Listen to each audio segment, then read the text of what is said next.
and welcome to Medical Dialogues. I'm Roshni there. Let's look at today's top news. CDSCO releases drug alert regarding 58 drug samples. The Central Standard Control Organization, India's drug regulatory authority, recently issued a drug safety warning.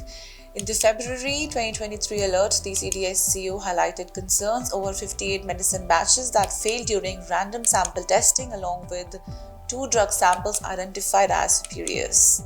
Highlighted within the alert were several medications, including Hepatitis by Nexem Biotech and amoxicillin oral suspension IP by Advert Pharmaceuticals, among others. Key products flagged for quality concerns also encompass calcium carbonate and vitamin D3 tablets IP by Neutral Life Healthcare and seratiopeptidase tablets by Arnav Research Laboratories, to name a few. Particularly alarming, telmisartan tablets 40 mg and amlodipine 5 mg tablets IP along with telmisartan tablets IP 40 mg were declared spurious.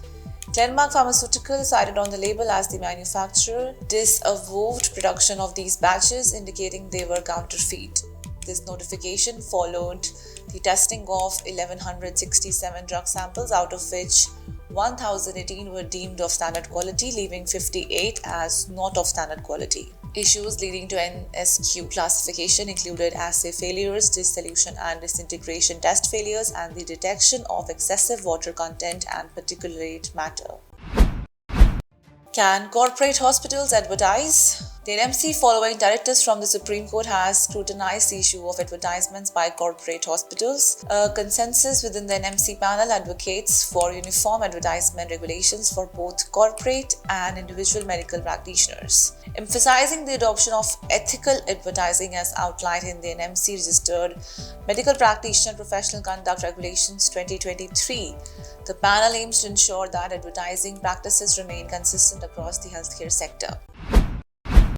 WHO publishes new guidelines on hepatitis B. In a landmark move, the WHO has released groundbreaking guidelines to address the global challenge of chronic hepatitis B infection, unveiled at the 2024 Asian Pacific Conference for the Study of Liver Disease in Kyoto, Japan. These guidelines aim to simplify and expand access to HBV testing and treatment, marking a crucial step towards the WHO goal of eliminating viral hepatitis by 2030. With over 250 million people worldwide living with hepatitis B, the new WHO guidelines focus on preventing mother-to-child transmission, a key transmission route, by recommending antiviral treatment for pregnant women and immediate newborn vaccination. This approach not only aims to reduce the global burden of hepatitis B but also prevents liver-related complications, aligning with India's efforts to curb the disease through universal immunization program. Additionally, they also focus on improving hepatitis B diagnostics, addressing hepatitis delta co-infection, and enhancing the delivery of HBV services to ensure long-term adherence to therapy and retention in care.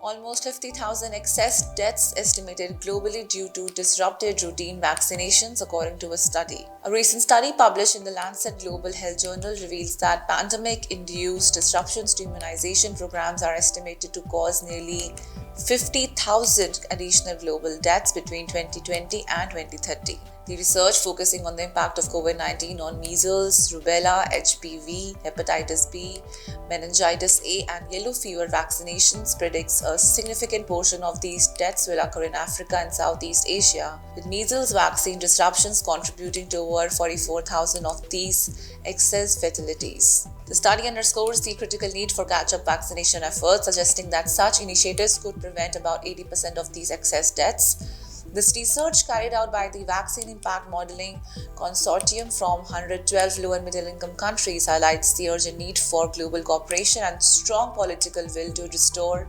vaccination coverage and enhance healthcare resilience in the wake of the pandemic's widespread effects on public health system. That's all for today. Stay tuned to Medical Dialogues for more updates. Never miss a medical update from Medical Dialogues. Like, subscribe, and press the bell icon.